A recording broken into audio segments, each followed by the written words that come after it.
안녕하세요. 민주당의 길을 팍팍, 대한민국의 길을 팍팍. 예, 캐스터 김성혜입니다. 자, 수요일 불팍 보조 캐스터 박주현입니다.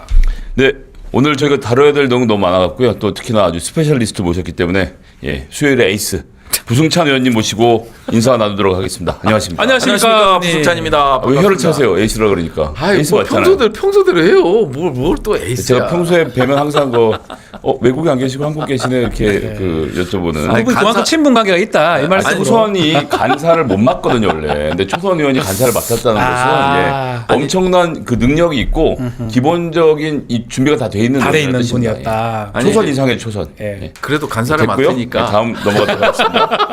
자, 내일 이재명 후보 선거법 재판 상고심 선고가 있는데 되게 지금 이례적으로 좀 빠른 것 때문에 여러 가지 말씀들이 있으신데요.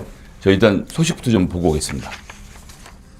대법원 선고 정해졌는데 날짜 좀 어떻게 보세요? 이례적으로 빠르다는 평가 있거든요. 20... 법대로 하겠지요. 네, 20... 법대로 해야겠죠. 네, 어제 속보 들어오면서 지금 다들 불팍 시청자분들도 굉장히 놀라셨을 텐데 조희대 대법원장 이 사건 전원합의체 넘긴 지 9일 만에 지금 나온 결정입니다. 굉장히 빠른 속도 아닙니까? 그렇죠. 이거 상상 못할 정도로 그러니까. 빠르죠. 한 달 조금 그렇죠. 지난 거니까 조희대가 원칙으로 내세웠던 633도 깨지고 물론 1심은 길었습니다만은 어찌됐든 2심도 한 4개월 개월 걸렸고 근데 이제 조희대 대법원장이 바로 이게 소부에서 사실은 소부에서 올려주는 게 맞잖아요. 네, 그게 맞습니다. 예. 근데 이제 조희대의 의지가 들어간 네네. 거였는데 워낙 이거에 대해서 평가가 많이 나오기 때문에 실질적으로 과연 진짜 며칠 만에 이걸 한다는 거는 결국은 진짜 전원 합의는 2심과 관련된 거죠. 2심의 무죄이기 때문에 이거에 대해서 인정하고 그거 아니면은 답이 없잖아요. 파기 자판, 파기환송 이거는 심리가 엄청 길어질 수밖에. 이게 사실은 잠깐만. 근데 이거 우리가 너무 쉽게 넘어가는데 아니, 파기 자판이 뭔지는 파기 자판은 무죄 틀렸어. 네. 이건 유죄가 맞아. 네. 그리고 넌 형량은 이거야. 한 발 더 나가서 형량까지. 예, 정하는 게 파기 자판이고. 맞습니다. 파기 환송은 2심에서 무죄 취지로 했는데 잘못됐어. 그러니까 이런 이유 때문에 잘못됐으니까 다시 해 갖고 와. 돌려보내. 이게 파기 환송. 네. 네. 근데 저희가 이재명 후보가 출마를 못하게 되는 경우의 수는 파기 자판밖에 없죠. 하나밖에 없고 네. 그 다음에 붙여는 우리 또 자, 세 가지거든요. 나올 수 있는 게 상고 기각, 기각. 파기 환송, 파기 자판 세 가지밖에 없는데 파기 자판의 가능성을 주모 의원이 자꾸 얘기를 하는데 0입니다. 없습니다. 불가능한 말씀이에요. 유죄를 무죄하거나 유죄를 공소기각할 때 간혹 파기 자판하는 사례들이 있긴 하지만 무죄를 유죄를 하면서 법률심이 형까지 정할 수는 없습니다. 그래서 그 가능성은 없는 거로 빼야 됩니다. 그럼 두 개씩 남은 거거든요. 환송이냐 상고 기각이냐. 상고 기각은 무죄 확정되는 겁니다. 그 두 가지 남은 건데 저는 그걸 눈여겨보고 있습니다. 심리 딸랑 2번 했거든요. 2번 했어요. 12분의 재판 법관들이 와가지고 심리 2번 했는데 2심을 기준으로 봐야 돼요. 자꾸 착각하는 게 주모 의원입니다. 국민의힘에. 1심이 유죄고 2심이 무죄니까 3심은 유죄 이런 식으로 얘기를 하는 그게 아니고요. 지금 최종적 단계는 무죄를 받은 거예요.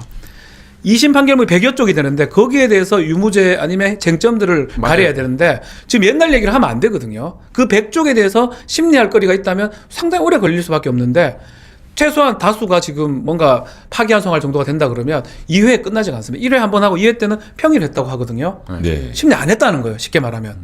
전원일치 기각입니다. 그러니까 이제 기각된다는 얘기는 다른 얘기하면 뭐냐면 검사가 이건 문제가 있어 항소합니다라고 했는데 항소장만 보고 그러니까 재판 결과는 안 보고 항소장만 보고 야 이건 항소 사례가 아닌데 저는 그래 봐요. 사실은. 이렇게 돼야 이틀 안에 결정이 날 수 있다. 저는 그게 같아요. 예. 그거 아니고는 기록 자체를 보지를 못, 판결문도 못 봐요. 백장장들 볼 수가 없는데 지금 김성희 의원님 정확하게 말씀하셨는데 상고 이유서 봐도 이걸 뭐 했노?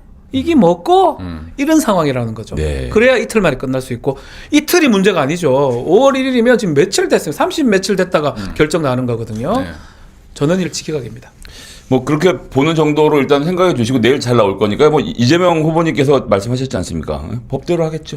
여기 모든 게 담겨 있지 않냐. 너무 걱정하지 않으셔도 걱정하셔도 됩니다. 라고 그러니까 이게 말씀드리겠습니다. 우리가 참 이게 한 가지 주의 있게 봐야 될 건 민주주의라는 게 과연 뭐냐. 민주주의를 법치주의와 동일시하거든요. 네. 근데 그건 아니에요. 그래서 민주주의를 유지하기 위해서 하나의 제도가 있는 거잖아요. 그게 이제 법이라는 거죠. 그래서 이제 법치주의라는 게 존재하는 거고 이 합법적 국가에 대한 합법적 폭력은 이 제도를 통해서만 해라. 맞습니다. 그래서 국민들이 인정하는 거잖아요.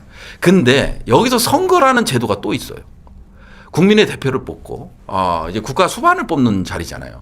그러면 이게 합쳐질 때 이제 민주주의라는 게 성립이 되는 거 아니에요. 국민들의 의견을 묻고 뭐 상권 분리 얘기하도 그건 다 빼고 지금은 민주주의에서 가장 힘 있는 건 국민의 시간이에요. 맞습니다. 내가 이 민주주의적 제도 틀 내에서 국민의 대표를 뽑겠다고 하는데 갑자기 대법원에서 야 후보로 나가지 마. 우리가 결정할 거야. 안 되죠. 그니까요. 안 했어야 돼요, 사실. 이게 만일 대법원이면 이건 하지 말았어야 될 거예요. 안 했어요. 그렇기 때문에 민주주의 원칙을 깨는 그 결정만으로 전원 합의체에서 결정한다라는 거 하나만으로도 민주주의의 근간을 흔드는 거거든요. 마치 민주주의는 법치주의와 동일시하는 이런 이 의지를 갖고 있는 이런 조희대 대법원장 반성해야 됩니다. 그러니까 좀 살짝만 얘기되면 내일 또 생중계도 한다고 합니다. 뭐 그건 할 수 있습니다. 법원 재판을 뭔가 약간의 컴플렉스도 있는 거 아니냐. 굳이 이거 헌법재판소 비교당하는 거. 그러니까 저는 부승장 의원님 말씀 공감합니다. 완전 동의하는 게 이제는 국민의 시간이고 주권자의 시간인데 왜 끼어듭니까? 이게 상고기각이 된다고 한들. 그럼 어쩌면 그렇게 함으로써 이재명 후보한테는 유리하고 민주당 유리하지만 또 어쩌면 다른 국민들의 입장에서는 또 그렇게 해주는 게 맞지 않거든요. 뒤에 빠져 있으면 된단 말이에요. 맞아요. 왜 끼어드냐는 거예요, 사실은. 그러니까 저희가 이런 말씀 항상 드릴 때 니들은 참 한가하다라고 생각들 하실 수 있는데 오리가 호수 위를 다닐 때 우아한 모습은 발밑에 미친 듯이 발길질 하잖아요. 물질을 하잖아요. 그래서 우리 당도 물질하는 모습을 여러분들에게 말씀드리지 않을 뿐이고 겉으로 보기에 우아할 뿐이고 나름의 열심히 노력을 다 하고 있고 그런 여러 가지 정확한 판단 하에서 이재명 대표님께서도 이렇게 말씀하셨고 저희도 말씀드린다는 점을 좀 보시면서 다음 얘기 넘어가도록 하겠습니다. 그리고 여기 출연하시는 분들께 잘 모르시는 것 중에 하나가 있는 게 저희가 자료 화면이 나가지 않습니까? 마이크 항상 켜져 있어요. 진짜요? 네, 그래서 지난번에 말씀하실 때 실수를 조심하셔야 되는데 특히 오늘은 인선과 관련된 얘기이기 때문에 사전 경고를 드리면서 선거대책위원회 띄웠는데요. 그 영상 잠깐 보고 오겠습니다. 자, 윤여준 전 장관이 네. 제일 먼저 나왔네요. 와. 드림팀이죠. 빵빵하다 이 말씀이 제가. 맞습니다. 자, 정은경 천장도 있고, 와, 강금실 전 장관님도 있네요. 안 늘고. 놀랍습니다. 진짜 그대로십니다. 김부겸, 김경수 전 지사까지요. 네. 두 분 안 가 계시네요. 두 분 안 가 계시네요. 저희는 이제 그 미관 말직이기 때문에 뒤에 앉아서 열심히 서포트를 하고 있습니다. 지역별로 아주 중요한 분들, 총괄 선대위 위원장들 그분들을 지금 뽑아놓은 거네요. 그렇죠. 지금 보니까 윤여준 전 장관, 강금실 전 장관, 뭐 정은경 차장장, 김부겸, 김경수 지사 이게 어마어마한 것 같습니다. 팀 이재명 이렇게 얘기해도 될 것 같습니다. 맞습니다. 네, 지금 진짜 많은 분들인데 어떻습니까? 지금 이석연 전 법제처장도 지금 와 있다고 하고요. 이인기 전 한나라당 의원도 계시다고 하는데 삼선 의원. 두 분은 좀 보수적인 측면 아닌가? 그래서 상당히 보수적인 측면이죠. 어떤 측면으로 이 인사를 영입을 봐야 됩니까? 저 같은 경우는 이인기 그 위원장의 그 발언이 있었거든요. 네. 거기서 얘기하는 게 뭐냐면 이재명 대표는 이재명 대표를 후보를 싫어하시는 분들이 많잖아요. 네. 비토를 하는 사람들이 많은데 거기서 말씀 중에 싫지만 당신들의 얘기는 끝까지 경청할 것이다. 네. 이재명 후보는. 아하. 그러면 당신들은 이재명을 지지하지 않지만 이재명 후보는 당신들의 의견을 들어서 정책에 반영할 것이다. 이 얘기거든요. 그래서 상당히 그러니까 이재명의 어떤 이념과 가치에 반해서 동조해서 들어온 게 아니겠습니까? 네. 뭐 정규제도 그렇고 이 조갑제도 조갑제 그렇고. 씨도 그렇고. 네. 그다음에 김 누구야? 외자. 김진도 그렇고 이런 사람들이 결국은 그 이념과 정책 방향 이재명 후보가 이런 면이 있었어? 그렇습니다. 그렇기 때문에 저는 이게 이런 갈등, 분열, 아하. 이거를 통합으로 이뤄내는데 그 사람들이다. 보여줬어요. 이들 이제 TK하고 PK 우리 김부겸, 김경수 두 네. 분을 모신 게 TK하고 PK에서 우리가 한 5에서 10%만 더 하면 받아와라. 사실 말 그대로 전국 재패가 눈앞에 있는 그림 이것도 좀 중요하게 봤고 네. 한국 노총이 특히나 예, 노총에서 위원장이. 지지율을 정했다는 것도 예, 그것도 이제 김동명 위원장이 예. 들어온 것도 되게 좀 의미 있게 봤고 이게 보수 진보 대연합 그러니까 말 그대로 뭐 제가 지구까지 얘기할 필요는 없겠습니다만 대한민국의 위기에서 대한민국을 구해야 된다라고 동의하는 분이라면 누구라도 다 같이 네. 구성한 게 아닌가. 그러니까 결국 헌정 질서를 회복하고 그것의 목적이 같은 모든 사람들은 통합해서 모여라 이렇게 봐도 되는 겁니까? 그렇죠. 이게 딱 하나 있는 거예요. 대한민국을 살리자. 살리자. 네, 맞습니다. 이게 대한민국 진짜 대한민국이잖아. 이제부터 진짜 대한민국. 여기 써 있네요. 이제부터 진짜 대한민국. 그거거든요. 그러네요. 네. 예. 거기에 이 대한민국을 이끌 선장은 이재명인 거죠. 자, 이게 지난 대선 후보 확정된 날 일요일인데요. 이재명 후보 사실 상당히 좀 뭉클한 사람들도 많았던 것 같은데 두 분도 현장에 계셨던데 네네. 일단 그날 영상 함께 보고 이야기하겠습니다. 방금 대의원 투표했습니다. 자신 있어. 자신감 있는 후보를 찍었어요. 잘 찍으셨는데 누구라고 밝힐 수는 없잖아요. 아니 자신감 있는 후보. 국민 여러분, 당원 여러분, 안녕하십니까? 더불어민주당 제21대 대통령 선거 후보자 선출을 위한 수도권, 강원, 제주 합동연설의 사회를 맡은 경기 고양시 앞 국회의원 김성회입니다. 반갑습니다. 약간 흥분했죠. 예, 대중연설을 잘 흥분 안 할 수 없지 사회 않습니까? 아닌 사회잖아요. 저렇게 말하는 게 좀 아, 근데 어렵지 않습니까? 이지은 위원장님 저보다 훨씬 잘하셨고 목청도 워낙 좋으시고 잘하시네요. 예, 보시면 알겠지만 저 얼굴 크기라든지 모양새, 색깔 뭐 모든 것이 너무나 비교가 돼서 아닙니다. 예. 좋았습니다. 뭐 근데 저도 사실 이제 지금 다시 보니까 약간 쑥스러운데 당시에는 어쨌든 이재명 후보님이 결정되는 자리에 제가 그 그렇죠. 사회를 맡다는 것은 굉장히 또 영광스러운 일이고 마침 또 이게 고향에서 있어서 예. 제가 엄청 부러웠어요. 왜 나는 아니야? 용인에서 했으면. 제가 했을 텐데. 용인은 체육관도 없어요. 아니 자신감 선생님 요새 불리던데 일단은 자신감 있는 후보라고 말씀하셨어요. 예, 예. 누구? 그렇죠. 아니, 뭐죠? 뭐 기호 1번이죠. 그 얘기 됐죠 이제 됐습니다. 아니, 기호 1번이라고만 말씀드리는 거예요. 뭐 누구라고 얘기 안 하죠. 기호 1번이고. 예. 항상 모든 면에 있어서 자신감이 있어요. 리더가 흔들리면 그렇죠. 뒤는 다 죽는 거예요. 군대도 마찬가지거든요. 리더가 아무리 어려워도 오늘 멸망하더라도 리더는 흔들려서는 안 돼요. 맞습니다. 그 모습을 보여주는 인물을 저는 선택한 거죠. 자신감 있는 리더가 예. 1번이다.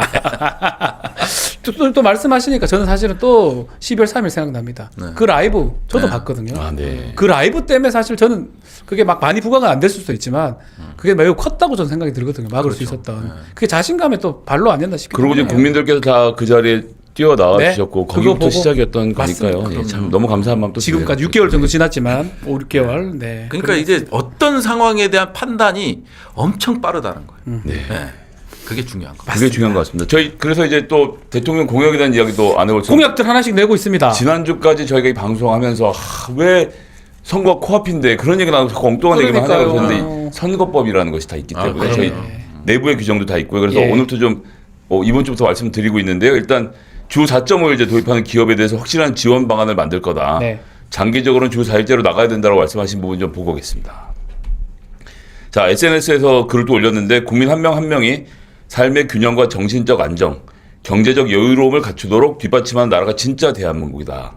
지속 가능한 일과 삶의 조화를 위해 과감한 정책 전환이 필요하다라면서 4.5일 말씀을 하셨어요. 네, 4.5일을 거쳐서 4일제로 갈 것이다 이렇게 얘기를 하셨는데 뭐 직장인들 입장에서는 매우 반가운 정책인데 지금 우리 1000여 분 이상 지금 델리 민주하고 이재명 TV에서 보고 계시는데 댓글 한번 주십시오. 찬성 반대 4.5일. 두 분 어떠세요? 두 분 제가 알기로는 보좌관 생활 하시면서 고생 많이 하신 걸로 알고 있거든요. 네. 4.5일 4일 되면 좋은 건가요? 그러니까 뭐냐면 대한민국은 너무 숨가쁘게 지금까지 그러니까요. 왔잖아요. 결국은 노동이었어요. 네. 그러니까 제대로 쉬어본 적이 없어. 네. 그냥 워라벨이라는 단어가 뭐 이제 문재인 정부 때부터 나왔는데 무조건 일을 해야 되는 거예요. 네. 예, 그래서 뭐 유럽을 이렇게 좀 돌아보고 이러면 너무 부러워요. 부러워요. 예, 일할 땐 일하고 쉴 땐 쉬고 예. 이런 것들이 그리고 자율에 의해서 눈치를 안 보고 저희 세대는 그게 아니었잖아요. 토요일 날도 출근하고 제가 군생활 할 때 토요일 날 출근. 토요일 오전까지 근무를 했지 않습니까? 정신교육도 네, 하고. 저도 했습니다. 예. 그냥 불러다가 정신교육 시키고 예. 토요일 날은 의무적으로. 근데 정말 가족이 행복해야 맞습니다. 나라가 잘 되는 것 같아요. 그러니까 구성원들에게 관심을 갖는 정책인 거고 3만 불을 국민소득 3만 불을 넘어선 국가로서는 상당히 늦은 감이 있죠. 저희가 게다가 수출 주도형 국가였어서 지금까지 어떻게 이렇게 저렇게 버텨왔는데 그 말은 다른 말로 하면 기업들이 내수 시장이 망가져도 외국에서 물건 팔면 회사는 돌아갔거든요. 네. 근데 그렇게 하다 보니까 내수 시장이 지금 망가졌고 특히나 윤석열의 이 난동 때문에 나라가 엉망진창이 된 것의 기저에는 시장이 너무 죽었거든요. 맞습니다. 주 4일 4.5일 일하고 남는 시간에 소비하고 즐기고 하는 것들이 한편으로는 또 돈을 돌리는 거고 경제가 돌아가는 일이기 때문에 우리가 수출만 바라보고 나라를 끌 수가 없습니다. 네, 그래서 이 맞습니다. 내수 시장을 늘리는 점에서도 이건 굉장히 필요한 정책이다라는 점을 좀 같이 말씀을 좀 드리겠습니다. 월화 그러면 수요일에 잠시 쉽니까? 저는 그랬으면 좋겠어요. 수요일 오전 정도는 좀 쉬었으면 제 개인 생각입니다. 근데 이제 제가 보좌관으로서 활동할 때를 뭐 말씀드리면 제가 보좌관들 그렇게 네. 했다는 얘기예요. 저희 이제 주말에 웬만하면 잘 쉬는데 거의 다 나오셨지 않습니까? 근데 이제 그런데 사실은 그러니까 노동자들 같은 경우에 주 4.5일 이렇게 보장해서 일하는 게 중요한데 네. 또 나라를 구하려고 일하는 사람들 같은 경우는 또 그런 시간과 그 역시 또 헌신해서 일하는 사람들도 필요하다는 거. 네. 그래서 국회의원들은 4일, 5일 이런 얘기할 자격이 없어요. 그래서 제가 보좌관 얘기한 거예요. 두 분 하십시오. 일하십시오. 아니 사실은 예. 이렇게 이거는 정상적인 기업을 그러니까요. 다니거나 뭐 공무원들이거나 그렇습니다. 이런 분들이 보장을 받는 거잖아요. 그렇죠. 근데 저희 같은 경우는 일 있으면 뭐 8시간이 아니라 12시간 밤도 맞습니다. 새고 예. 그런 헌신들 하는 거의 다 보좌관들은 그렇게 헌신을 하죠. 뭐 감사한 마음으로 함께 일을 잘 해야 된다는 점도 좀 뭐 시대 역행되는 얘기인지 몰라도 꼭 드리고 싶었어요. 오늘 지금 찬성이 훨씬 반대가 조금 있긴 한데 거의 다 찬성을 하시면 4.5일 대찬성합니다. 이렇게 글을 많이 주시고 있습니다. 저희 이제 또 다음 얘기로 넘어가서 네. 또 재밌는 얘기죠. 나 이거 보면서 깜짝 놀랐어요. 지금 검찰이 윤석열, 김건희 부부의 서초동 자택 네. 아크로비스타죠. 이거 생각도 못했을 거야. 검사가 자기 집을 누가 덜어서 네. 맞아요. 털어본다는 건 생각도 못했을 거라. 와. 난 압수 목록에 뭐가 나올지 지금 너무 궁금한데 일단 보도부터 보고 오시죠. 윤석열 전 대통령 부부와 건진법사 전성배 씨 사이에 각종 의혹을 수사 중인 검찰이 윤석열 전 대통령의 사저를 압수수색하고 있습니다. 서울 남부지검은 오늘 오전 서울 서초동 아크로비스타에 검사와 수사관을 보내서 윤 전 대통령 부부의 의혹과 관련한 자료를 확보하고 있습니다. 검찰은 통일교 고위 인사가 건진법사 전 씨에게 김건희 여사 선물 명목으로 다이아몬드 목걸이뿐만 아니라 고가의 가방까지 전달한 정황을 추적 중인 것으로 전해졌는데요. 아크로비스타 사저 경호구역이긴 하지만 기존 한남동 관저처럼 형사소송법상 군사상, 직무상 비밀을 요구하는 장소는 아닌 것으로 알려졌습니다. 이에 따라서 압수수색 불승인 등의 절차 사유가 적용이 되지 않습니다. 전 이제 심지어 무슨 걱정하냐면 검찰이 이렇게 열심히 했으니까 다음번에 봐주자는 소리가 나오면 안 된다는 얘기 네. 일단 먼저 깔아놓고 수행비서직까지 털었어요. 제대로 하고 있는 겁니다. 그러니까 이게 수사에 가장 중요한 게 긴급성, 밀행성이거든요. 긴급성을 놓쳤어요. 벌써 해야 될 걸 못했는데 밀행성 성공 같습니다. 우리 아무도 예상 아무도 못했어요. 몰랐죠. 예, 네. 예상도 예상 못했고 못. 그리고 또 하나 중요한 건 공직자는 뭘 하죠? 예. 재산 신고를 합니다. 예. 300만 원, 500만 원인가 300만 원 이상의 금품은 신고를 하도록 다 돼 있는데, 신고하도록 되어 예. 있습니다. 제가 참 아내에게 미안했던 게 정말로 저희는 다 하려고 그랬는데 여보 네. 다 해야 돼라고 네. 했는데 이게 쳐다보고 너무 싫어하지 않습니까? 아니, 그게 아니라 너무 싫어하는 게 아니라 여보 다시 우린 해요. 집에 300만 원이 넘는 아. 고가품이라는 게 없어. 아, 진짜입니까? 진짜 하나가 없더라고요. 근데 이 압수수색 과정에서 쏟아지는 가방과 보석류와 이런 것도 지금 본인 신고 목록에는 아무것도 없습니다. 이제 뭐가 나올지 다 문제예요. 되게 예. 아니, 근데 왜 이거 압수수색을 했다고 좀 보셨습니까? 돈다발이 나올지도 모르죠. 나올 그러니까. 수 있죠. 이제 결국은 관봉권? 가본권. 그렇게까지는 안 갔으면 좋겠습니다만. 네. 아니, 이번에 뭐 검찰이 그동안 정말 못했잖아요. 그리고 완전히 윤석열, 김건희 두 부부의 신기 경험만 했지. 그러다 보니까 이제는 뭐라도 해야 된다. 근데 저는 안타까운 게 있어요. 여기서 청탁금지법 그동안에 이제 계속했던 이채양명주부터 네. 시작을 해서 이런 부분들에 대한 것들이 전혀 안 이루어졌잖아요. 네. 그냥 황제 이 휴대폰 반납하고 가서 그냥 조사하는 거. 고개 90도로 검찰이 숙이고 조사하는 건 있었지만 이번에도 서면 조사 얘기가 있었다 그러네요. 네. 아니 김건희가 그렇게 한다 그랬다는 거죠. 요청을 했었죠. 예. 예. 안 근데 이제 들어주잖아요. 검찰에서는 안 들어주죠. 압수해버렸죠, 그냥. 근데 이것도 일단은 간을 보는 것 같아요. 뭐냐면 청탁금지법 위반 혐의에 대해서만 압수수색 영장이 발부된 거거든요. 제가 이제 압수수색을 당해보니까 이제 다른 것들에 대한 압수를 못해요. 이 건진법사와 청탁 금지와 관련된 거에 한해서만 압수하잖아요. 다른 게 나와도 못 가져가. 일단 그래도 다이아가 바뀐 거 들고 나갈 거 아닙니까? 그거는 가능하죠. 그건 가능하죠. 네. 근데 다른 것들은 못 해요. 뭐 예를 들어서 하다가 뭐 도이치모터스가 나온다든지 고속도로가 나온다든지 그러면 이제 대상자가 이게 압수 영장을 낼 때 목록을 다 적시해 가지고 영장을 받는 거거든요. 맞습니다. 그래서 사실은 가장 의미가 있는 게 뭐냐면 이거 참 얘기 듣기 조금 그렇긴 한데 하세요. 사실은 휴대전화 가져가려고 하는 거예요. 네. 휴대전화는 항상 엮입니다. 휴대전화하고 PC 같은 거. PC도 또 중요한 거는 만약 문서를 하려고 하면 다 입력해가지고 그 문서를 가져가야 됩니다. 그렇죠. 근데 이 PD 휴대전화는 너 건진하고 관계된 거 아니냐? 가져가면 되는 거거든요. 맞아요. 그래서 아마 오늘도 가장 중요한 목록은 김건희 휴대전화하고 PC 같은 걸 겁니다. 아니면 개인 태블릿 같은 거 그런 것들은 무조건 가져갈 수 있고요. 나머지 말씀하신 대로 영장 받은 내용만 가져갈 수 있어요. 그러니까요. 디올백 있네. 이거 못 가져가요. 가져가요. 못 가져가요. 디올백을 이제 건진통에서 받았으면 모르지만 그 건진하고 관계 없는 네. 거는 못 가져가요. 그래서 그러니까 고가의 가방까지 전달받은 것이 정황이 있기 때문에 그러면 고가 가져갈 수 가방은 있어요. 다 그건 가져갈 수 거예요. 있습니다. 근데 제가 그거는. 말씀드렸지만 네. 300만 원이고 500만 원 이상 다 신고해야 되는데 네. 신고된 게 있겠느냐? 아니 이거 신고한 게 있을 없으니까 겁니다. 네. 가방이 나오면 일단 무조건 다 신고를 누락 상을 맞습니다. 사셔야 되는 겁니다. 맞습니다. 그다음에 현금 따발이 있을 수도 있죠. 그렇죠. 그것도 신고 대상이라는 점을 먼저 밝혀놓고 명태균에 대한 수사도 이어지고 있어서 지금 사실 네. 뭐 김건희 씨가 뭐 걸린 게 한두 개가 아니라서 네. 서울로 소환해서 여론조사 대납 의혹에 대해서 조사 중인데 잘 아시는 것처럼 어제 서울 고검에 명태균 씨 출석해서 취재진한테 김건희가 총선을 앞두고 김상민 검사와 김영선 전 의원의 차후 행보에 대해서 의견을 건넸다 이런 얘기가 나왔는데 영상을 좀 보고 오시죠. 지팡이를 짚고 검찰청사 앞에 나타난 명태균 씨. 서울에서 조사를 받는 건 이번이 처음입니다. 명 씨는 카메라 앞에서 김건희 여사의 공천 개입 의혹과 관련한 발언을 쏟아냈습니다. 지난해 총선을 앞두고 김상민 전 검사 챙겨주라는 얘기를 김 여사로부터 직접 들었다고 했습니다. 여사가 조국 수사 때 김상민 검사가 고생을 많이 했다. 그 사람 좀 챙겨주라. 이렇게 얘기를 하거든요. 그 다음에 김영선 의원한테 공기업이나 이번에 참고 장관직으로 가는 게 좋지 않겠느냐. 의견 타진을 한 거죠.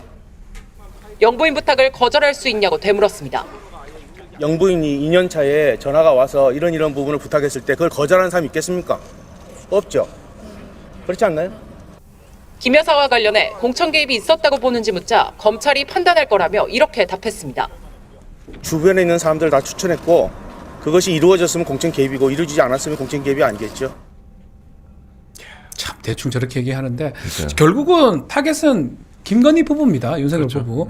김건희 조사 부분 뭐 지금 좀 전에 얘기했지만 서면 조사해달라 요구했다고 하는데 이번에 검찰이 압수하는 거 봤을 때는 김건희 조사할 수 있을까요? 어떻게 보십니까? 저는 심우정이 뭐랄까 통제력이 아예 상실됐다고 보거든요. 이거는 결국은 즉시 항고에서 나왔다고. 그때부터 나왔다. 네, 네. 그때부터 이제 검찰이 무너졌고 심우정의 지휘력이 이제 바닥이 난 거예요. 그래서 만일 막 그때 이런 일이 생기는 거군요. 윤석열이 계속 구속된 상태였으면 김건희는 보호받았을 수도 있어요. 아하. 그때부터 완전히 무너졌어요. 아하. 그러니까 이제 심우정의 통제력이 안 미치는 거 외에는 설명이 안 되는 거예요. 아, 저희가 지금 뭐 이거 다룰 게 너무 많아요. 많아요. 특히나 우리 에이스님을 모시고 와서는 한덕수 얘기를 또 안 할 수가 없어서 좀 해야 됩니다. 바로바로 좀 빨리빨리 해야 됩니다. 넘어가겠습니다. 한덕수. 아시죠? 여의도의 제일 유명한 병. 난가병. 난가? 이제 이렇게는 난가병이라는 게 있습니다. 난가병. 예. 난가. 거론된 사람이 난가인 건데 나경원 캠프를 쓰고 있다는 얘기 지금 나오고 있습니다. 나경원 의원이 쓰다 똑 떨어져서 사무실 근데 빌릴 때는 대선 이길 줄 알고 대선 날까지 빌렸거든요. 오래 빌리죠. 예, 요 중간에 전전세를 들어간 방식으로 이제 들어갔을 것으로 추정되는데 어쨌거나 대선 캠프로 사용하고 있는 모양새인 것 같습니다. 예. 오세훈 또 시장에 썼던 네, 사무실. 오세훈, 나경원, 한덕수로 이어지죠. 떨어진 사람들 다 쓰고 예. 죄송합니다. 그러니까 예.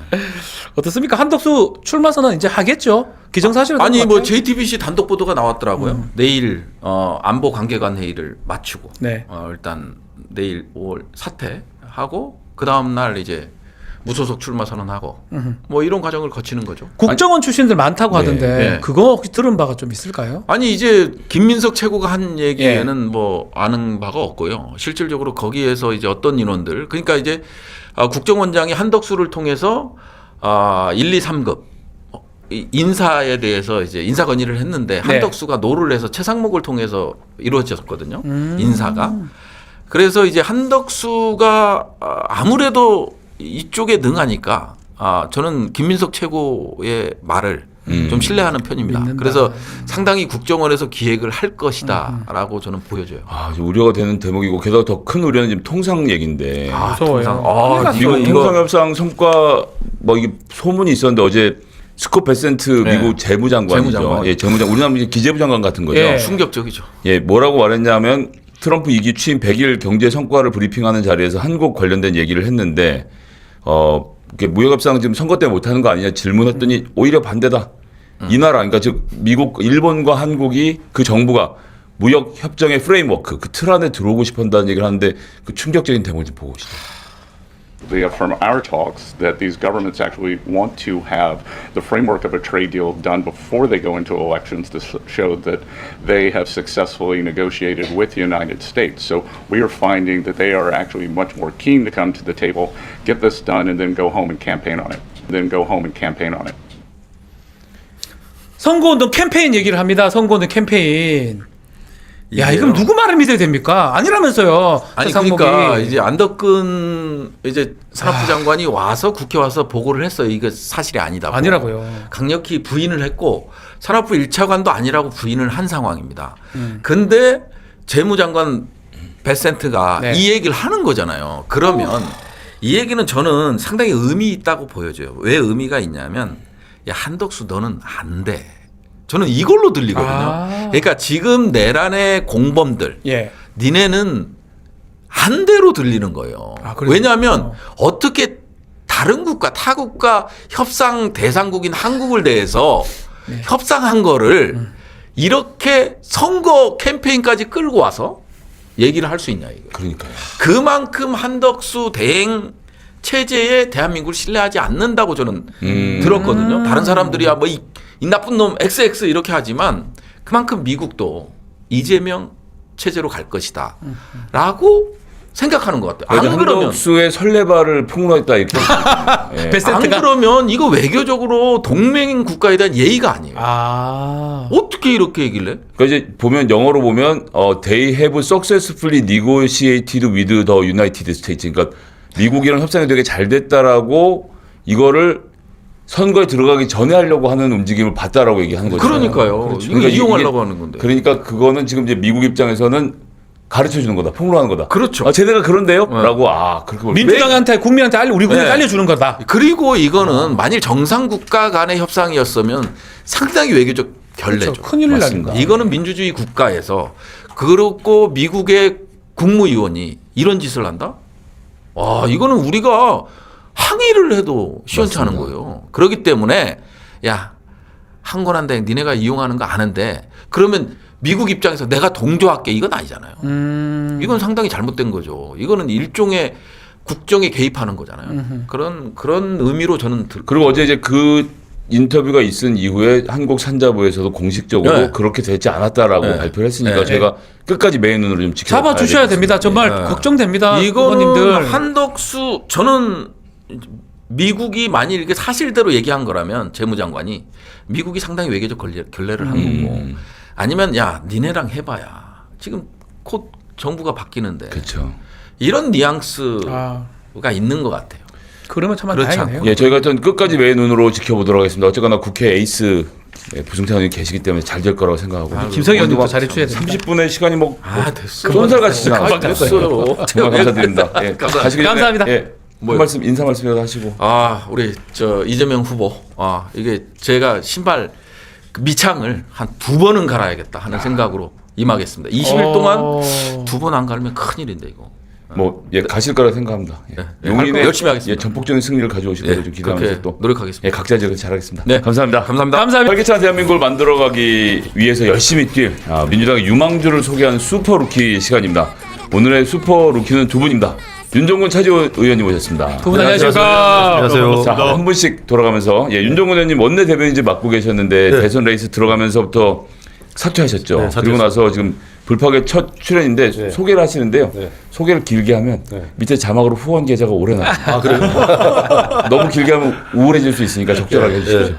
저는 저 경기도 이재명 경기도지사 할 때 정무수석했고 문재인 대통령 청와대 연설비서관실 행정관 했던 경기도 안성 맞춤 국회의원 윤종군입니다. 민주당이 어려운 안성에서 15년 만에 4번 도전 만에 와. 3선 도의원, 4선 국회의원을 했던 분을 꺾고 네, 당선이 됐습니다. 예, 열심히 하겠습니다. 네, 저희 일단 그 영상을 좀 보고 와서 네. 얘기를 좀 이어가도록 하겠습니다. 강추하는 분이 한 분이 영상도 계시더라고요. 준비해 주셨네. 제가 경기도지사로 있을 때 데리고 좀 봤는데 꽤 잘합니다. 지난번 총선 때 안성 시장 방문하셔가지고 꽤 잘합니다. 자, 이재명 후보가 직접 인정한 일잘러 우리 윤정근 의원님 같이 근무도 하셨으면 예. 이재명 상사로서 이재명 당시 지사 뭐 네. 후보 어땠습니까? 똑똑하고 부지런한 상사가 제일 네. 힘들게 하는 상사죠. 그 얼마 전에 김민석 의원님이 책 낸 거 보니까 네. 유쾌한 토론가이자 합리적인 실행가다 이렇게 아하. 평가를 하셨던데 저는 이재명 후보에 대해서 지독한 실용주의자이자 일 중독자다 이렇게 얘기를 합니다.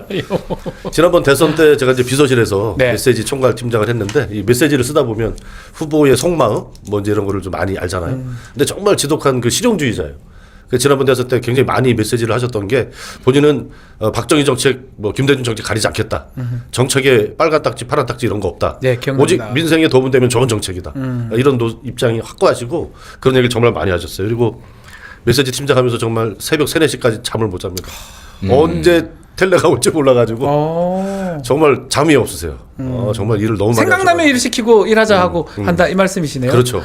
일 중독자. 우리 윤종근 의원님도 네. 일 중독자로는 빠지지 않는 건데. 그러니까 일잘러. 이번에 지금 몇 번째 대선이세요? 제가 5번째 대선입니다. 와, 정동영 후보 때부터 한 정동영 겁니까? 저 당직자로 제가 일했으니까 2004년 언제 들어오셨어요? 2004년도에 열린우리당 당직자로. 그러니까 그때 벌써 20년 전부터 당직자로 그렇죠. 계시면서 정치에서 잠보에 굵으신 거예요. 그렇죠. 정동영 한 그런 번, 얘기를 본인 소개할 때 해야 되는데. 문재인 2번, 네. 이재명 1번, 이번에 이제 2번째. 이재명 2번째네요. 그래서 5번째 대통령 선거를 네, 치르고 정말 있습니다. 대단하십니다. 옆에서 이제 초조하게 왜 나는 순서가 안 오나 기다리고 계신 차지 의원님 또 역시 마찬가지 이재명 후보님이랑 되게 인연이 깊으신 걸로 알고 있는데 네. 이재명 후보님께서 그 차지호 의원님 영입하려고 되게 애쓰셨다는데 에피소드. 아, 그러게요. 요거는 이야기가 를 있는데. 보고 계십니다. 이야기 있어요. 차지호!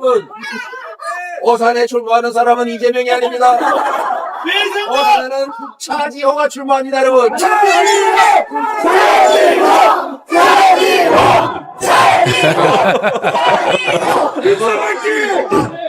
차지호 후보 정말 훌륭한 사람입니다. 제가 영입하지 않았습니까?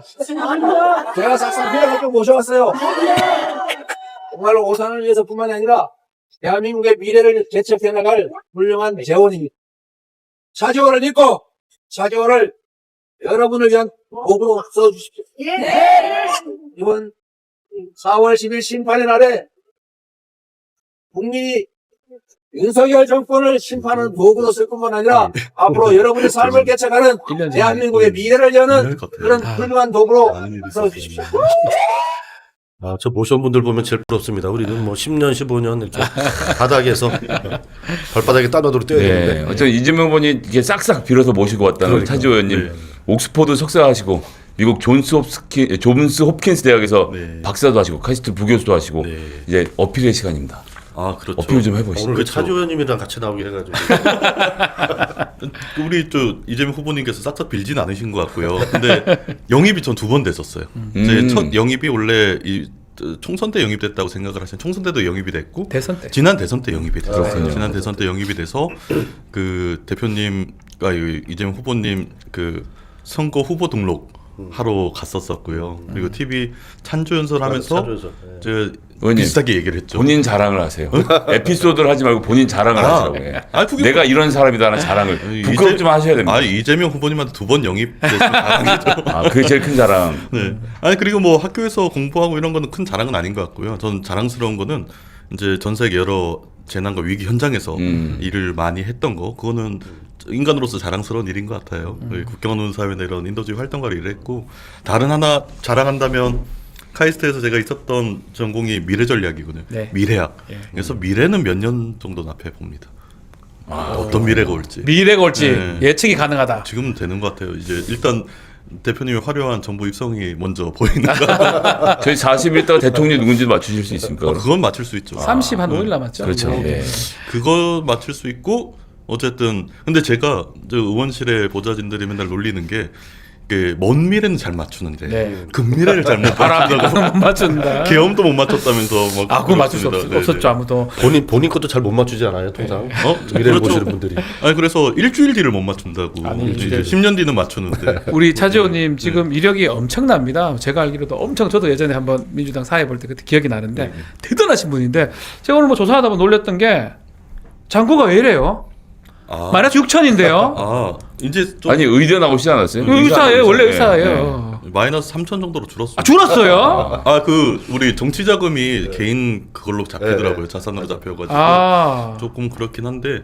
근데 예전에 제가 했던 일들이 그런 인도주의 활동가로 일하고 이랬었는데 예. 그 직업이 돈이 많은 게 이상하잖아요. 아니 평균이 26억 정도 되는데 22대 국회의원 네. 평균 다 까먹으시네요. 그렇죠.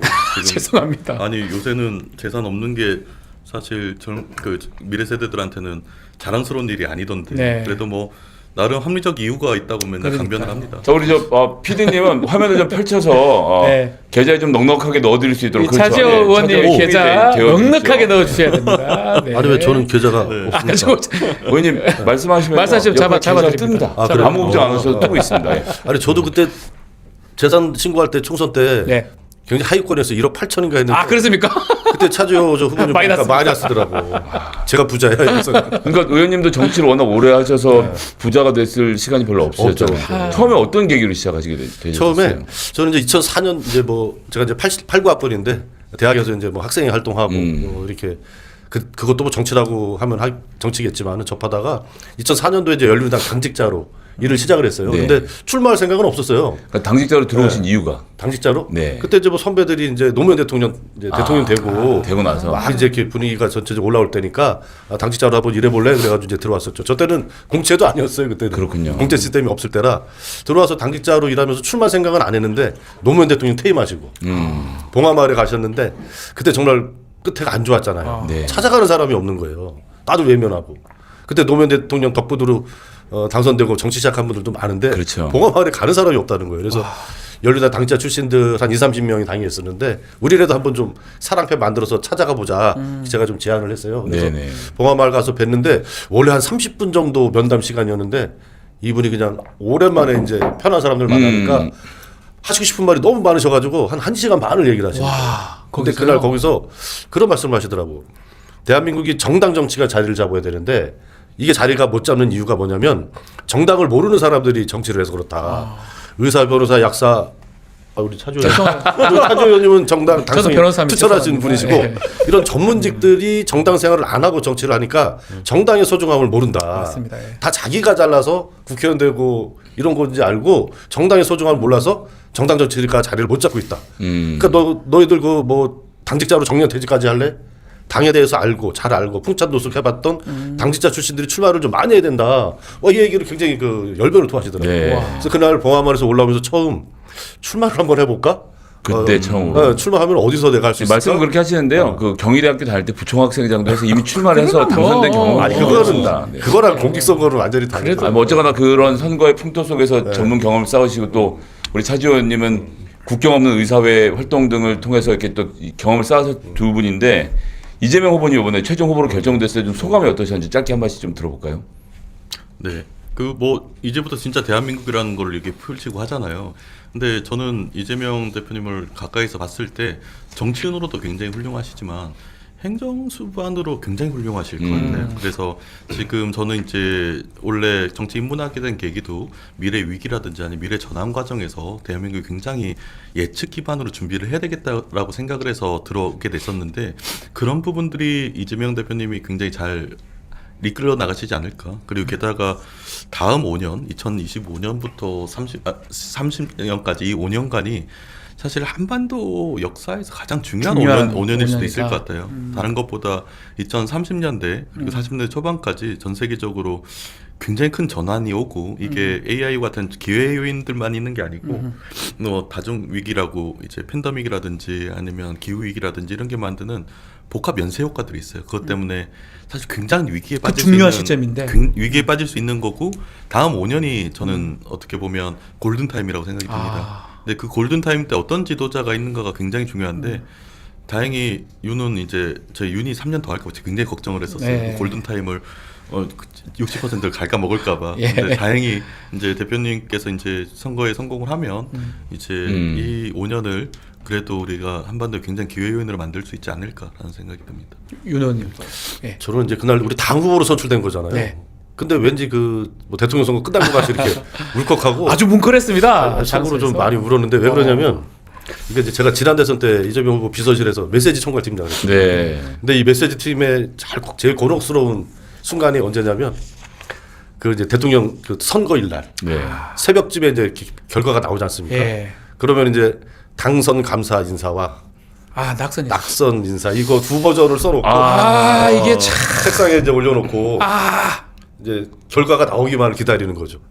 그러다가 이제 마지막에 이제 뭔가 둘 중에 하나를 드려야 되잖아요. 그렇습니다. 근데 2022년 그 3월 9일 날 선거했으니까 10일 날 새벽쯤이었겠죠. 한 2-3시 정도로 기억이 되는데 마지막 순간에 이제 저 낙선 인사 준비한 거 주세요 이렇게. 네네. 근데 그게 이제 대선 때마다 이제 메시지 팀장들이 그거를 하는 그렇죠. 거예요. 근데 그날 킨텍스에서 왜 그날 생각이 나는 그 장면이 이렇게 떠올라가지고 이번에 이제 대통령 선거 분위기가 좋고 물론 우리가 열심히 해야 당선되겠지만 그 순간에 우리 당 후보로 뽑히신 건데 그 이제 대통령 선거 날처럼 그런데 그날 이제 당선되는 것 같은 그런 기분이 들어가지고 울컥해서 속으로 좀 많이 좀 울었어요. 예. 딱 그래 되는 모양이네요. 네. 차주호님 지금 AI 정책 얘기 많이 하셨는데 최근에 안철수 의원한테 AI 공개 토론 제안을 하셨더라고요. 그러게요. 뭔가 제가 원래 싸움이나 투쟁하는 것들이 이제 평화주의자여서 인도주의자여서 강하진 않는데 이번에 나오는 국회 쪽에서 이제 여러 당에서 나오는 AI 논의들이 저는 위기감이 들었어요. 이제 AI 자체에 대한 이해도 높지 않을 뿐만 아니고 결국 AI에서 중요한 거는 이 AI 기술들이 우리 사회를 어떻게 바꿔놓을 맞습니다. 건가. 예. 그리고 그 바꿔놓는 원형들이 이미 시작됐고 몇 년 안에 그 사회는 극단적으로 바뀌게 될 가능성이 큰데 거기에 대한 어떤 인식 없이 그냥 뭐 구호용어로 마구마구 지르고 거기에 대해서 왜 그렇게 얘기하는가도 불명치가 않으니까 뭐 AI 쌈닭처럼 이제 AI 단어만 나오면 제가 얘기를 이렇게 하게 됐었던 거죠. 네, 한번 붙으셔야 될 것 같아요. 100만 명 과학 기술 이제 양성한다. 이거 정책 말이 되는 말이 얘기인가요? 안 되죠. 그리고 AI 전문가나 AI 인재라는 것들에 대한 정의를 잘 모르고 하는 얘기 같아요. 그래서 우리가 예를 들어 챗GPT 알고리즘 짜듯이 그런 식의 이제 알고리즘을 짜는 엔지니어들은 숫자들이 소수의 천재성 있는 사람들을 구성을 해나가야 되고 그렇죠. 그리고 100만 명, 200만 명 이렇게 얘기하는 거는 사실 AIX에서 AI 뭐와 의료, AI 바이오, 뭐 AI와 뭐 다른 분야들로 연계되는 이런 지점들에서 사실 굉장히 다양한 전문직 직업군이 거꾸로 AI를 쓸 수 있게 만들어주는 게 사실 전문성인데 맞아요. 거기에 대한 논의는 없고 전 처음에 100만 명이라 해서 그런 얘기인 줄 알았어요. 근데 그것도 아니고 이렇게 얘기를 하니까 인재만 100만 명이래요. 좀 100만 명이 우리나라 말이 안 되죠. 공무원 말이 안 합해야 돼. 100만 명. 말이 안 되는 예, 뭐 말이 안 되는 얘기 저희가 이제 길게 할 필요는 없을 것 같고 네. 이제 오늘 본 게임 좀 들어갈 건데 아까 전에 메시지 팀장 하셨다 그러는데 네. 윤종호 의원님 이번에는 어떤 역할을 대선에 맡으셨어요? 아니 이번에는 경선 때 갑자기 조직본부 일을 하라는 거예요. 물론 이제 메시지 쓸 저거는 이제 지났으니까. 워낙 또 구력이 있으시니까. 네. 큰일 맡으셨네요. 그래서 조직본부를 하라고 그래서 왜 갑자기 조직본부죠? 제가 당직자 할 때 조직국은 한 3달 정도 해본 게 다거든요. 근데 왜 그러냐 그랬더니 국민선거인단 모으는 게 굉장히 중요하잖아요. 원래 그랬죠. 방식대로 하면. 그렇죠. 이제 꼼꼼하게 잘 관리를 해야 되는데 제가 좀 일을 좀 꼼꼼하게 좀 하는 편이거든요. 그래서 조직본부에서 일을 하라고. 그래서 경선 캠프에 조직본부에 갔는데 경선 방식이 바뀌었잖아요. 네. 여론조사로. 네, 국민선거인단 안 모으고 100만 국민선거인단 AI에서 투표. 이거로 바뀌면서 이번에 조직본부에 아주 훌륭한 분들이 많았는데 실력 발휘를 못했어요. 그래서 이럴 때는 우리 뭐 해야 되지? 그래서 갑작스럽게 이제 온라인 쪽으로 전환하고 해서 이렇게 했는데 원래 하던 일을 안 하다 보니까 네. 좀 이제 몸을 못 풀었어요. 근데 이제 이번에 이제 본선에서는, 시작하니까, 네. 가장 압도적인 득표율을 올리기 위해서 우리 조직본부에서 저는 이제 조직 기획 뭐 이런 쪽으로 좀 하게 될 것 같아요. 맞추셨네요. 그래서 조직이 중요합니다. 제일 중요해요. 전국에 250여 개 이제 지역연회 공조직이 있고 뭐 직능 여러 조직들 있지 않습니까? 이재명 후보님 팬클럽들도 있고 그런 걸 전체적으로 이제 아우르면서 역대 최고의 득표를 올리기 위해서 열심히 뛰어보겠습니다. 자, 우리 슈퍼 루키 두 분 모셨는데 진심을 알아보기 위한 코너 OX 코너 저희가 살짝 준비를 했습니다. OX 편말 저희가 들었는데 바로 질문 드리면 OX 들어주셔야 됩니다. 자, 지금부터 시작 바로 하겠습니다. 솔직히 계엄, 탄핵 조기 대선까지 국회의원 생활 이렇게 빡셀 줄은 몰랐다. OX 하나 둘 셋. 알았어요? 아니 네. 예. 네. 네, 근데 알았습니까? 알았던 게 아니고 이렇게 제가 예전에 했던 일들이 뭐 사회적으로 가장 빡센 삶을 살고 네. 힘든 삶을 사는 분들을 봤었잖아요. 근데 이제 의원들이나 우리 쪽 어떻게 보면 사회적으로 여러 가지 혜택을 많이 받은 그룹이 이걸 빡세다고 하면 안 될 것 같아요. 이 계엄이 만들어졌을 때 여기에 대해서 극심하게 피해를 보는 그룹들 그리고 한국뿐만이 아니고 여러 나라에서는 그런 피해를 보는 그룹 정치적 포갑이나 파납 네. 때문에 망가진 사회에서 사는 사람들 계속 만나고 그렇죠. 다녔었는데 네. 그걸 그분들의 삶이 얼마나 빡세질지에 대한 생각을 하면 쉽게 X라고 이게 O라고 대답하기가 쉽지가 않은 것 같아요. 뭘 빡셉니다. 저는 너무 쉽게 오를 해가지고. 아니 이건 힘들었어요. 아니 의원들도 굉장히 힘들지 않았습니까? 다 굉장히 초선이시지만 힘들다라는 얘기를 하려고 했는데 차주 의원님이 아니 하셔도 돼요. 말이에요. 그 중에서 제일 힘든 순간이 언제가 제일 힘들었습니까? 저는 이제 보니까 제가 따져봤거든요. 저희 네. 초선들이 한 근 1년 됐잖아요. 네. 근데 의원회관에서 먹고 자고 한 게 한 3달 되더라고요.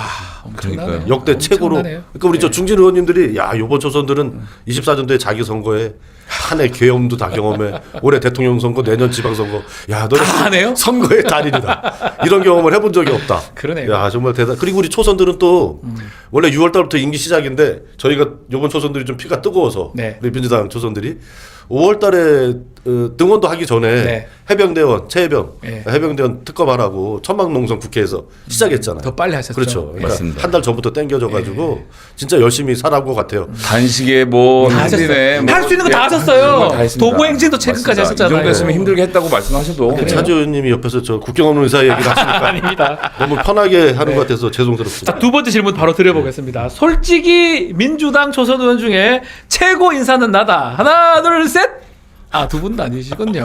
두 분. 인사. 김성희 의원님은 최고 아니 저는 인사 저야말로 아닙니까? 아웃사이더고요. 아웃사이더입니까? 제가 뭐 아주 객관적으로 말씀드리면 윤종군 의원은 인사가 인사실 맞습니다. 같은데. 윤종군 의원은 이 원내부 대표 하시면서 원내부 대표 안에서도 네. 리더십을 발휘해서 이 사람들 뭉치게 하는 일 그리고 때마다 성명서 발표하고 사람들 행동하고 천막으로 조직하는 일 이런 네. 것들을 다 하셨던 장본인이에요. 이런 분을 우리가 인사라고 부르는 인사 맞는 거고. 것 같은데. 우리 차주 의원님은 가끔씩 의총이나 이런 데 오셔서 AI와 데이터를 기반으로 한 새로운 인사이트를 주시거든요. 예. 그래서 듣고 있으면 사람들이 끝나고 나서 더 듣고 싶어지는 예, 그런 아주 훌륭한 자질을 갖고 계신 분들이라 이렇게 X는 든 것은 이제 그냥 겸양의 뜻으로 그렇게 받아주시면 될것 이해하고 같습니다. 네. 마지막 질문 한번 들어보겠습니다. 이거 중요합니다. 솔직히 20대 대선 때보다 이재명 득표율 10% 이상 올릴 수 있는데 중요한 거는 자신의 지역구입니다. 자, 하나, 둘, 셋 올릴 수 있다. 오, 엑소 올려라. 오산 안 됩니다. 오산이 원래 득표율이 높습니다. 아, 그래도 올려야죠. 그래서, 네, 올려야죠. 아니 네. 진짜 힘든데. 의원님 네. 높은 데가 네. 그 높은 데서 더 올리는 게 힘들어요. 그러니까. 예, 네. 옛날 성적대로 나오면 안 됩니다. 거기서 올려야 됩니다. 지난 대선보다. 더. 지난번에도 한 10몇% 차이가 났으니까 이게 20몇% 20%. 차이가 날 수 있죠. 할 수 있습니다. 네, 안성은 좀 안성은 쉽습니까? 지난번에 1.7% 이겼거든요. 네. 이번에 11.7. 아니요 1.7%. 이제 11.7 이겨야 됩니다. 아 그렇죠. 그래서 저는 작년 말부터 예. 제가 전국 그 지역위원회에다가 플러스 10% 지난 네. 대선 대비 플러스 10% 득표를 더해야 된다. 이거 계획서를 써가지고 와. 준비를 하고 있어요. 이미 저희는 돌입을 했고 어허. 전국의 시도당의 당원 교육도 제가 많이 다녔습니다. 자, 그 얘기를 저희가 듣기 위해서 다음 예. 아이템을 준비했습니다. 자, 이어서 바로 가보도록 하겠습니다. 국회의원의 가방을 털어보는 시간. What's in my bag? 네, 가방 속에 뭐가 있냐. 궁금합니다. 요즘 이제 뭘 하는지 고민을 하게 되지 않습니까? 테이블 위에 가방을 올려주시고 윤종근 우와. 의원님부터 한번 보도록 하겠습니다. 윤종근 뭐죠? 의원님의 가방 속에 픽 뭡니까? 아, 저 오늘 또 질문을 주신다 그래가지고 새빨간 국민의힘 같은 새빨간 약간 서류는 약간 좀 네. 서류장에 들어있는 것 같아. 서류가 아니고 이게 전화 명부예요. 우와. 그래요? 제가 전화를 진짜 열심히 해요. 선거운동할 때. 우와. 제가 총선 치르면서 지난 2년 동안 총선 때 2년 동안 안성 이제 유권자가 16만 명이고 10만 명 정도 많으면 투표하거든요. 네. 그래서 5만 한 표면 당선된다. 5만 통을 하자. 해서 실제로 제가 5만 통이요? 5만 통이요? 5만 통을 했어요. 잠깐만요. 5만 통이라고 하면 5만 명에게 전화하셨다고요? 5만 통. 5만 명 좀 주복도 있으니까. 5만 통. 네, 5만 대단하시네. 통수로. 저도 전화 많이 하는 편인데 네. 하루에 최고로 많이 하면 200통 정도 할 수 있거든요. 아니, 저는 혼자 했을 때 하루에 최대 450통. 귀썩습니다. 450 옆에 아들내미 눌러라 하고 했을 때 650통까지 해봤어요. 하루에. 아 그럼 제가 기록이라 아드님이 옆에서 있어요. 계속 번호를 누르고 걸리면 여보세요만 계속 그치. 하면서 네. 650통을 네. 둘이서 같이 하죠. 아니 그렇게 하면 그렇게 하면 도움이 되는 게 아니라 여기 앉아 계시니까 도움이 된 거네요. 그럼 그럼요. 도움이 된 거네요. 어떻게 도움이 됐습니까? 엄청나게 도움이 그 얘기 돼요. 좀 해주세요. 그러니까 직접 이게 전화를 건다. 선거 전문가들도 얘기를 하는데 후보가 유권자와 직접 소통하는 것이 득표에 가장 도움이 된다. 이거는 모든 선거 전문가들이 얘기를 하는 거예요. 그리고 또 더 좋은 효과가 뭐냐면 구조 효과가 좋아요. 이게 명함 뿌리면서 또 이제 행사장 가고 밤에 이제 술집 식당 다니잖아요. 그러면은 어제 전화 받았어요. 그저께 전화 받았어요. 이런 그런 사람 사람들이 나타나는군요. 생기는 거예요. 근데 이렇게 밀집돼서 먹으니까 후보가 진짜 전화했어? 대박이다. 야, 너 뻥치는 거 아니야? 이제 막 이러는 거예요. 대박이다. 그러다 보니까 처음에 제가 선거 시작하니까 하루에 하루 저녁에 한 5명 엊그저께 전화 받았다 이렇게 얘기해 주는 사람이 있었는데 마지막 가니까 하루 저녁 다니면 뭐 한 7, 80명이 막 유고동성으로 전화 받았다 막 이거 이러니까 되는 거네요. 딱 네. 그러면 그거 보면 된다. 후보가 정말 성실하구나. 예. 성실하게 선거운동 하는구나. 또 하나는 저 사람이 정말 절실하구나. 예. 이런 거를 전파하는데 제일 좋은 게 후보자가 직접 유권자하고 소통하는 전화가 그럼 이번 최고일 대선에도 직접 하실 겁니까? 해야죠. 그래서 요거는 제가 지난 총선 때 제가 기관사회단체장 통화했던 거 저한테는 진짜 한국통신 전화번호보다 더 중요한. 그러네요. 더 소중한 사람들 통화한 내용 다 써놨거든요. 대단하시네. 이거 보면 재밌어요. 그럼 이제 그 명단을 가지고 이번 대선 때 또 전화를 해서 한편 그렇죠. 호소를. 그래서 요거는 제가 총선 때 했던 거 좀 보여드린 거고 와. 요거는 요번 대선 때 하려고 제가 이미 뽑아놓은 겁니까? 우리 당원들하고 안성희 기관사회단체장님들 이게 한 7, 8천 아니 명 제가 되거든요. 얼핏 보는데 만족도 뭐 이런 것도 적혀 있네요. 그럼요. 반응도. 반응까지 다 체크하시면 대박이다. 우리 찍어주실 분인가 아닌가. 그걸 다 체크하십니까? 체크해보는 거죠. 예, 그거를 하면 예, 확실히 말씀하신 대로 입소문이 돌아서 그럼요. 어마어마한. 대박입니다. 그래서 정말 이재명 대표가 일 잘한다고 할 만하네요. 이거는 제가 정말 자신 이러니까 있어요. 10% 올릴 수 있다. 지난 네. 선거보다 이런 자신감. 그래서 요번에는 저 혼자 하는 게 아니라 우리 핵심 당원들하고 같이. 안성 유권자 한 3만 명 통화를 하자 이렇게 목표 세웠어요. 그래서 저희는 벌써 한 열흘 전부터 시작을 네. 했습니다. 합법적으로 할 수 있는. 예, 쳐드릴 수밖에 없는. 자, 우리 차지호 의원님. 그럼 차지호 의원님의 가방 속의 원픽. 예. 그러게요. 저도 저렇게 무겁게 들고 왔어야 되는데 맨날 들고 다니는 거 가져오라고 해서 네. 저는 노트북? 맨날 언제나 노트북이죠? 노트북을 들고 노트북. 예. 너무 이거 저 오프라인 틱하고 아니 저기 정반대입니다. 시골 틱하고 두 분 정반대입니다. 너무 감동적인데. 우리 시청자 여러분, 민주당은 이만큼 스펙트럼이 넓습니다. 오늘 너무 섭외 잘하셨다. 예. 되게. 아날로그 아니 디지털. 근데 이게 뭐 그러게 디지털로 얘기를 하면 저야 이제 해야 되는 일들이 AI라든지 미래에 관련해서 준비를 해나가는 일이 제 일이라고 생각을 하고 그랬을 때 요새는 노트북에 연결된 이제 AI들, 다양한 AI들이 사실 저희 보좌진이 9명인데 90명의 일을 하는 것 같아요. 질문하면 답해주고 이러니까. 그러니까 이게 너무 좋아져가지고 인공지능의 인공이라고 붙어가지고 사람들이 이게 뭔지 헷갈리는데 그냥 지능이라고 생각하시면 될 것 같아요. 그래서 예를 들어서 지금은 어느 정도 수준이냐고 하면 이제 예를 들어 제가 카이스트에서 교수를 일했을 때 제가 카이스트 700명 교수랑 같이 일하는 느낌이 있어요, 동시에. 그 정도입니까? 네, 그 모든 분야의 지식들에 대해서 혹은 내용들에 대해서 그대로 연결이 될 수 있어서 사실 의원실이라는 게 각 이제 저희가 하는 분야를 미래나 AI 걸 많이 하면 사실 협력하고 이렇게 할 수 있는 부분들이 많은데 이제 새로운 분야들은 많이 안 하지 않습니까? 그래서 저 같은 경우는 의원실 하나의 의원실이 약 90명의 인원을 가지고 일을 하는 형태로 가지 않으면 내용들을 소화를 못 하는 것 같아요. 근데 그런 일들을 저희 다른 의원들에게 좀 강의를 윤정근 의원님 열심히 하셨고 알려주셔야 될 것 같아요. 도와주셔야 되겠네요. 네, 그래도 사실 저는 오늘 윤정근 의원님한테 더 배운 것 같은데 이건 그냥 기술적으로 할 수 있는 일이고 정책이라든지 뭐 미래 로드맵 짜고 하는 것들은 사실 굉장히 광범위한 이제 분야 내용들이 필요해서 이렇게밖에 할 수가 없는 것 같은데 사실 결국 이게 다 사람을 위하는 일이니까 그 하는 방식이 아날로그든 디지털이든 결국 제가 보기엔 차지호 의원님이 AI로 뭐 해서 이제 미래 로드맵을 짜고 그것을 윤정근 의원님의 방식대로 전화해서 알리면 됩니다. 예, 최고의 연결이 되지 않을까. 두 분이 상반되지만 좋은 연결 다 되는 것 같습니다. 네. 차지훈 정말 좀 제가 좀 이거 방송 보시는 분들 우리 당원들 많으시니까 좀 부탁드리고 싶은데 네. 이번 대선 때 정말 전화 열심히 해주시면 좋을 것 같아요. 이 선거 그 학자들이 다 연구해서 나온 결과인데 우리가 선거 때 유세차도 돌리고 뭐 홍보물도 보내고 문자 카톡도 보내고 다양한 방식으로 선거운동을 하지 않습니까? 근데 가장 효과적인 방식이 뭐냐면 만고의 진리예요. 우리나라만 그런 게 아니라 동서양을 막론하고 성별 세대를 막론하고 가장 효과적인 방법은 내가 믿고 신뢰하는 지인이 간절하게 부탁하는 그럴 때만 사람의 마음이 조금 움직인다는 거예요. 박갈이 한다는 그렇죠. 거죠. 우리나라 국민들의 뭐 35% 40% 양쪽은 이미 지지자가 정해져 있잖아요. 선거 때마다 그 교차 투표층이라고 하는 분들은 한 15% 20%밖에 안 돼요. 그래서 지금 당장 핸드폰을 꺼내셔가지고 본인이 아는 지인들 중에서 찐 민주당 빼고 찐 저쪽 빼고 얘는 좀 까리까리한 것 같아. 까리까리한 이런 사람들 명단을 딱 뽑으셔가지고 고개 까리까리한 사람도 많은 거지요. 그 사람들만 딱 뽑아서 내가 요번에 이 사람들 20명은 내가 반드시 설득한다. 예. 30명은 반드시 설득한다. 하고 전화하시고 만나서 밥 먹고 차 마시고 이렇게 간절하게 뛰어야 원래 압도적으로 예, 여기 있는 명단들이 이제 단체장님들이 원래 입장을 잘 안 밝히는 분이거든요. 그러니까요. 직접 전화가 가는 게 또 큰 효과를 거두겠죠. 정말 대단하십니다. 예. 마지막으로 이재명 후보와 함께 이제 두 의원들이 만들고 싶은 진짜 대한민국 어떤 건지 좀 짧게 한번 우리 차 의원님부터 말씀 좀 부탁드리겠습니다. 어떤 모습 그리고 뭐 더 좋은 계십니까? 모습을 만드는 건 당연한 것 같은데 네. 저는 이 위기와 기회 요인들이 대전한 시대에 한국이 최대한 가져가고 선도할 수 있으면 좋겠어요. 그래서 예를 들어서 우리 사회가 가진 수많은 불평등과 뭐 필수 의료 서비스에 접근이 안 되고 이런 것들은 결국 사람 지능이 만든 현대 사회, 산업 사회에서 전문직과 그렇지 않은 사람, 뭐 나라 간의 차이, 뭐 여러 가지 불평등이 만들어지는데 인공지능이 인류가 수천 년 동안 가져왔던 불평등을 개선할 수 있는, 획기적으로 바꿀 수 있는 전환의 힘이 있는 것 같아요. 근데 한국이 인공지능 사회가 돌아다녔을 때 기존의 불평등이 더 커지거나 아니면 더 없는 사람들 더 없이 되는 사회가 아니고 이런 기술들을 최대한 한국이 선도해서 이용을 해서 국민 모두가 기본적인 삶을 제대로 누릴 수 있는 기술적 기회가 있는 사회가 되면 좋겠고 그게 사실 기술적으로는 충분히 가능합니다. 이걸 어떤 식의 거버넌스로 짜는가에 따른 문제만 남아있는 거고 그때 이제 기본사회나 이런 기본적 삶에 대해서 관심을 오랫동안 깊이 가지고 있는 대표님과 함께라면 이런 기술적인 전환 수단들이 그렇게 만들 수 있는 걸로 그래서 조금 더 진짜 사람 중심의 대한민국이 사람 중심의 대한민국 그걸 원하는 것 같습니다. 우리 윤정근 의원님도요. 야, 이 얘기도 이렇게 대비되게 되네. 아니요, 대비되게 하셔야 됩니다. 오늘 본인이 아니 그렇습니다. 저는 역사학과 출신인데 네. 그래서 저는 그 정조대왕을 정말 존경하거든요. 그러니까 역사학자들이 그렇게 평가를 하죠.